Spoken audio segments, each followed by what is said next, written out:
अस्सलाम स्टूडेंट, सुनाए क्या हाल। अच्छा स्टूडेंट, हमने एफएससी पार्ट 1 का चैप्टर नंबर 3 स्टार्ट किया था। तो पीछे हमने डिटेल से वेलोसिटी, टाइम, एक्सेलरेशन और वेलोसिटी टाइम ग्राफ से इन तमाम क्वांटिटीज़ को निकाला था। फिर हमने न्यूटन के लॉज को स्टडी किया, उनके रिलेटेड एमसीक्यूज और न्यूमेरिकल जो कि ई कैट और एम कैट में आते हैं उनको स्टडी किया। फिर हमने देखा हमारे पास मोमेंटम और क्या है, क्यों हम उसको पढ़ते हैं और उसके पीछे क्या फिजिक्स थी। और फिर हमने न्यूटन का सेकंड लॉ और मोमेंटम को आपस में रिलेट किया और देखा कि क्या क्या हमारे पास जो डेली लाइफ में हमें प्रॉब्लम आती है किस तरह हम उनको सोल्व कर सकते हैं न्यूटन के दूसरे लॉ को जो कि मोमेंटम की फॉर्म में था। तो आज हम देखेंगे कि हमारे पास इम्पल्स क्या है। स्टूडेंट, कुछ भी नहीं इम्पल्स, हमारे पास बहुत ही ईजी और इंटरेस्टिंग चीज़ है। हम देखेंगे कि हमारे पास इम्पल्स का हमारे पास डेली लाइफ में क्या यूज़ है। तो मेरा नाम जाहिद इमरान और आपका चैनल फिजिक्स एकेडमी। तो चलें देखते हैं कि हमारे पास डेली लाइफ में इम्पल्स है क्या और क्या हमारे पास इसका यूज़ है, क्यों हम इसकी ज़रूरत फिजिक्स में पड़ी। तो अब स्टूडेंट, हमें पता कि जब वो बहुत ज़्यादा फोर्स बहुत कम टाइम के लिए किसी भी चीज़ के ऊपर लगे तो वो हमारे पास इम्पल्स कहलाता है। क्या स्टूडेंट, हमारे पास ये तो एक डेफिनेशन है, इसका फील भी हम देखेंगे कि असल में इम्पल्स है क्या यार, क्यों हम वो क्या असल में है, क्यों हम उसको पढ़ रहे हैं। तो इसकी जो डेफिनेशन है वो ये कि हमारे पास जब बहुत ज़्यादा फोर्स शॉर्ट टाइम के लिए लगे तो उस वक़्त हमारे पास जो फोर्स और टाइम का मल्टीप्लिकेशन है वो हमारे पास कहलाएगा इम्पल्स। तो क्या स्टूडेंट, हमारे पास इम्पल्स क्या है, हमारे पास वो हमारे पास जब बहुत ज़्यादा फोर्स बहुत कम टाइम के लिए लगे तो उस वक्त हमारे पास जो फोर्स और टाइम का प्रोडक्ट है वो हमारे पास कहलाता है इम्पल्स। ये था हमारे पास डेफिनेशन। अब देखते हैं हमारे पास असल में इम्पल्स है क्या चीज़। तो स्टूडेंट, हमारे पास हमने देखा कि हमारे पास एक तो होता है मोमेंटम। जब मैस और वेलोसिटी हमारे पास मल्टीपल हो, मैस और वेलोसिटी का आपस में प्रोडक्ट हो तो उस वक़्त हमें क्या मिलता है, मोमेंटम। नई चीज़ हमें क्या मिली, मोमेंटम, जो कि क्वांटिटी ऑफ मोशन थी।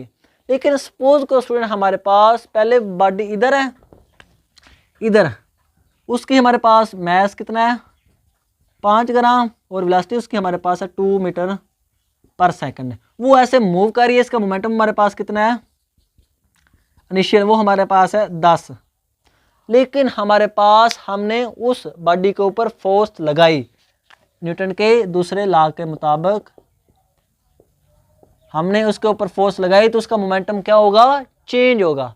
मैस तो सेम रहेगा लेकिन हमारे पास क्योंकि मैस क्वांटिटी ऑफ मोशन है, ये हमेशा हर वक्त हर जगह हर चीज़ पे हमारे पास सेम होता है। चाहे हम इधर हैं चाहे हम मून पे भी पहुंच जाएं, मैस उधर भी कांस्टेंट होगा क्योंकि ये है इसके अंदर क्वांटिटी। लेकिन वेलोसिटी उसकी क्या होगी, बढ़ जाएगी। पहले हमारे पास 5, तो ये तो 5 ही रहेगा, लेकिन हमारे पास वेलोसिटी उसकी 10 होगी। अब हमारे पास मोमेंटम स्टूडेंट कितना आया, ये हमारे पास अब आ गया 50। ये था हमारे पास फाइनल मोमेंटम।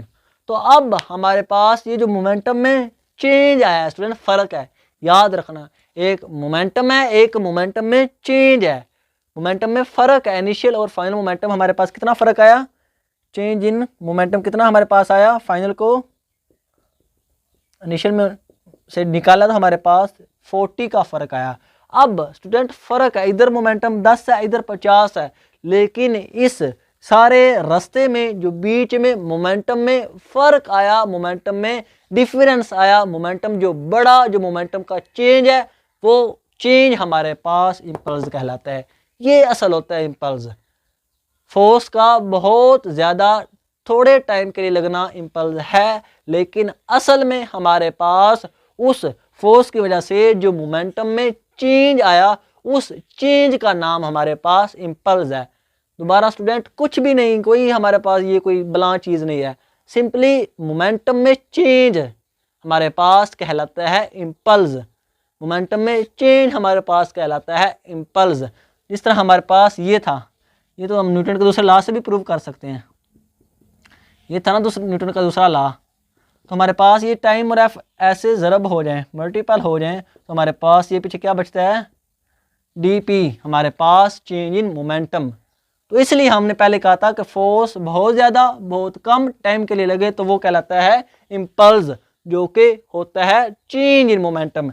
ये हमारे पास dp हमारे पास क्या है, final minus initial momentum f cross t, जो कि इक्वल है हमारे पास इम्पल्स के, इक्वल है हमारे पास चेंज इन मोमेंटम के। तो जिस तरह हमारे पास ये मोमेंटम और फर्क है स्टूडेंट, ये याद रखना, मोमेंटम चाहे यूनिट सेम है दोनों का, क्योंकि हमारे पास चेंज इन मोमेंटम ही हमारे पास m फाइनल माइनस ऐसे होगा, लेकिन हमारे पास यूनिट दोनों का चाहे सेम है किलोग्राम,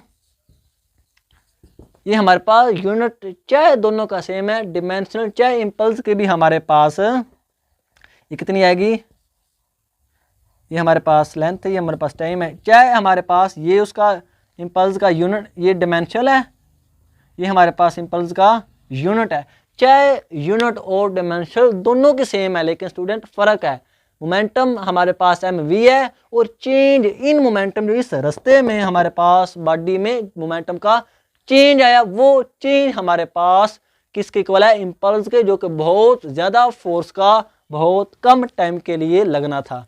ये था इम्पल्स। अब स्टूडेंट हमारे पास इसके पीछे क्या, हम क्यों इसको पढ़े हैं, क्योंकि हमें चेंज निकालना था, हमने चेंज देखना था, उस चेंज को हमने एक अलग नाम दे दिया मोमेंटम का।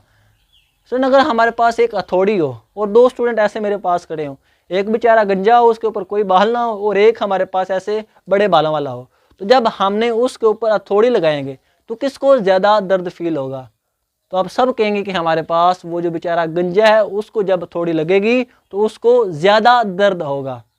ज़्यादा दर्द क्यों हुआ, क्योंकि स्टूडेंट हमारे पास बहुत ज़्यादा फोर्स बहुत कम टाइम के लिए, बहुत कम टाइम उसने लिया तो इफेक्ट ज़्यादा हुआ, दर्द ज़्यादा हुआ। लेकिन वो जो बालों वाला बच्चा था उसके ऊपर जब ऐसे लगेगी तो उसके जो बाल हैं वो हमारे पास पहले वो बाल प्रेस होंगे, अगर बड़े बड़े बाल हैं तो वो पहले ऐसे बाल प्रेस होंगे, जब जैसे जैसे बाल प्रेस हुए टाइम हमारे पास बहुत ज़्यादा बढ़ गया, जब टाइम बढ़ा तो फोर्स ऑटोमेटिकली कम हो जाएगी, तो चेंज इन मोमेंटम कम आएगा, इम्पल्स कम होगा, उसके ऊपर इफेक्ट कम होगा। ये था इम्पल्स स्टूडेंट हमारे पास।